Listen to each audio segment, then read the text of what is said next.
स्वामी रामानंद तीर्थ मराठवाडा विद्यापीठातील माध्यमशास्त्र संकुलात आज मराठी पत्रकार दिन तथा दर्पण दिनानिमित्त विशेष व्याख्यानाचे आयोजन केले होते। डिजिटल युगात पत्रकारितेचे बदलते संदर्भ व्याख्याते डॉक्टर विश्राम ढोले, सावित्रीबाई फुले पुणे विद्यापीठ पुणे।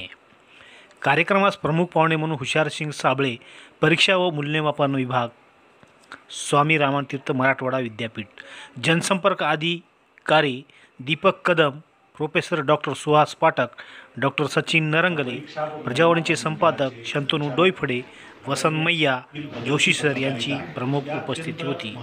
या कार्यक्रमास विद्यार्थी-विद्यार्थिनी यांची मोठ्या प्रमाणात उपस्थिती होती। मास कम्युनिकेशन अँड जर्नलिझमचे प्राध्यापक प्रथित यश असे लेखक, स्तंभलेखक आदरणीय डॉक्टर विश्राम ढोले सर। आणि आज दर्पण दिन आहे।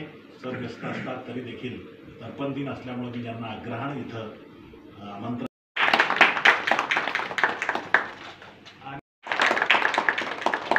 नरंगले सर यांनी स्वागत करावं। PhD या PhD 2 विषयामध्ये आहे। मास कम्युनिकेशन आणि जर्नलिझममध्ये जशी PhD आमच्याकडे आहे तसे लायब्ररी आणि इन्फॉर्मेशन सायन्स याचे देखील आमच्याकडे संशोधक मार्गदर्शक आहेत। ते विशेष आमच्या महाविद्यालयाच्या विद्यापीठाच्या अफिलिएटेड कॉलेजमध्ये ते प्राध्यापक आहेत। ते इथं रिसर्च गाईड म्हणून काम करतात। पक्षाची भूमिका निभवायला पाहिजे तर ते सत्ताधाऱ्याचे भाट बनून आज काम करत आहेत, अशाही पद्धतीचा आरोप होतो। अशा एका पत्रकारिताचं महत्त्व पण आहे आणि ती क्रिटिसिझमचा पण विषय आहे।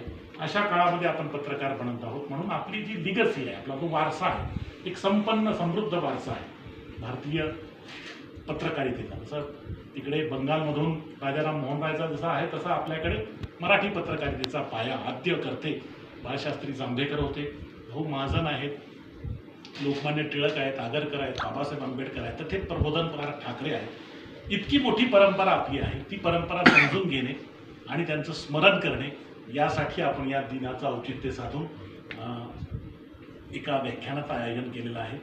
विश्राम ढोले सर हे पत्रकारितेमधलं माध्यमामधलं अतिशय अद्यावत असं ज्ञान संपादन केलेले असे एक व्यक्तिमत्व आहे आणि ते अतिशय चांगले प्राध्यापक देखील आहेत। बऱ्याचदा असं होतं की विद्वान माणसं असतात पण विद्यार्थ्यांशी कनेक्ट नसतात। विश्राम ढोले सर अतिशय विद्यार्थीप्रिय असे प्राध्यापक पुणे विद्यापीठातले आहेत। आणि दुसरी महत्त्वाची गोष्ट की ते स्तंभलेखक आहेत, लोकमत सारख्या आणि इतर मान्यवर दैनिकांमध्ये ते नियमित असं स्तंभलेखन करीत असतात आणि विशेषतः माध्यमाच्या संबंधानं ते लेखन करत असतात, हे विशेष आहे। आणि म्हणून या माध्यमांमध्ये नव्या नव्या काय घडामोडी घडत आहेत हे त्यांच्याकडून जाणून घेणं हे आपल्यासाठी अत्यंत महत्त्वाचं आणि उपयुक्त ठरणार आहे। मला कल्पना आहे की मी जास्त बोलण्याचं नाही आहे। सर, आमचा हा विभाग जो आहे 2007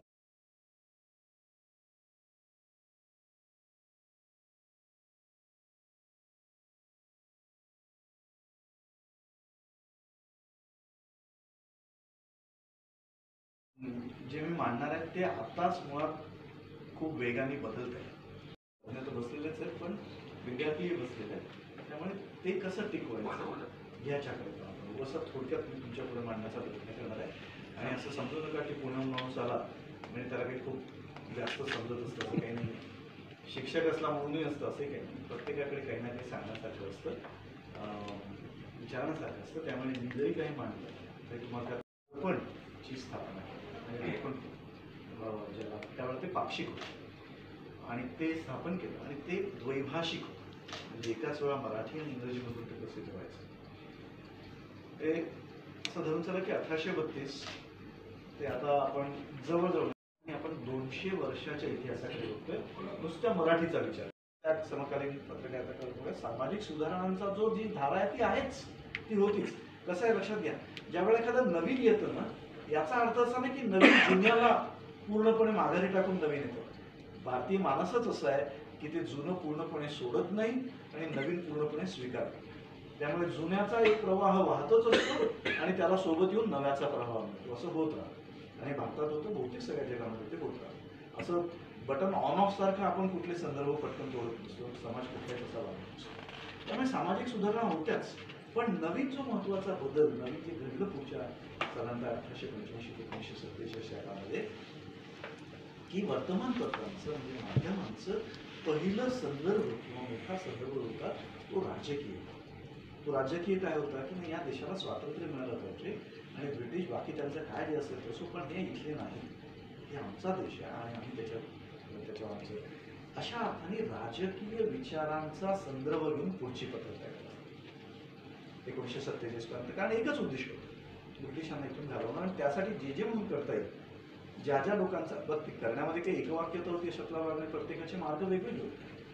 काहींचा हिंसक होता, काहींचा अहिंसक होता, काहींचा समन्वय होता, काहींचा कायदेशीर होता, जे काय असेल तर तशा पद्धतीने त्यातल्या ज्या विचारधारेला जे वाटलं तसं आमचे संशोधक विद्यार्थी मित्र आणि बंधू आणि भगिनी, आता आजचा जो दर्पण दिन आहे त्याबद्दल मी फार सांगावं असं काही नाही, कारण तुम्ही सगळे पत्रकारितेचे विद्यार्थी आहात.